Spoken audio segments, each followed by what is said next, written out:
Bayangan di lorong gelap. Malam yang gelap. Langit kosong tanpa bintang. Lorong sempit yang panjang hanya diterangi lampu jalan yang berkedip lemah. Angin malam dingin merayap perlahan, membawa keheningan yang berat. Aku mempercepat langkah. Hanya beberapa meter lagi sebelum lorong ini berakhir. Bau BC yang samar bercampur aroma tanah basah menusuk hidungku. Aku mencoba mengabaikannya, fokus pada ujung lorong yang tampak jauh. Cuma jalan pintas biasa, gumamku, berusaha menguatkan diri. Namun, langkahku tiba-tiba terhenti. Ada perasaan aneh seperti ada seseorang yang berjalan di belakangku. Aku menoleh, kosong. Hanya lorong gelap yang sunyi, dengan dinding yang kusam dan rata. Aku memaksakan tawa kecil. Cuma pikiran berlebihan, kataku, sambil memaksa diri melanjutkan perjalanan. Langkah kakiku bergema di lorong yang sempit. Tapi anehnya, gema itu terasa lebih berat. Seolah-olah ada langkah kaki lain yang mengikuti dari belakang. Aku berhenti mendadak. Sunyi, hanya desah nafasku yang terdengar.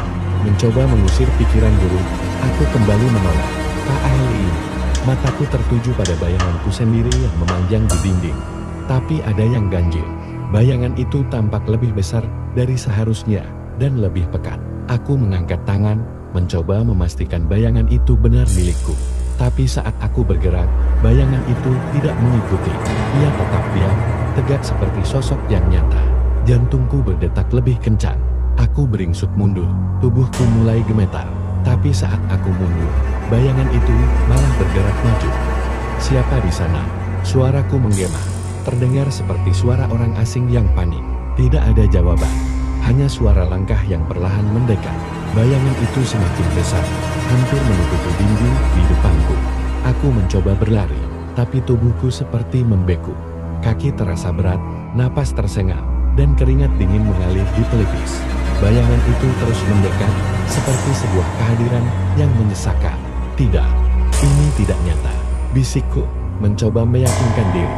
Tapi mataku tak mampu lepas dari bayangan itu. Tiba-tiba, dari kejauhan, terdengar suara langkah lain. Bukan langkah bayangan itu, tapi langkah seseorang yang nyata. Aku menoleh dan melihat seorang pria tua membawa lantern kecil. Wajahnya keriput, tapi suara matanya terang. Pria itu mendekat sambil suara berat namun tegas. Aku tidak mengerti apa maksudnya. Pria tua itu mengarahkan lentera ke arah bayangan. Dan dalam sekejap, bayangan itu mulai menyusut. Bayangan yang tadinya besar dan mengancam perlahan-lahan mengecil. Tapi aku segera memalingkan wajah dari bayangan itu. Menciut hingga akhirnya lenyap dalam kegelapan. Pria tua itu menatapku dengan serius. Kamu tidak seharusnya berjalan sendirian di lorong ini, katanya. Apa itu tadi? Tanyaku, suaraku hampir tak terdengar. Bayangan dari masa lalu, jawabnya singkat. Lorong ini menyimpan dendam lama. Mereka yang pernah mati di sini, terkadang muncul kembali.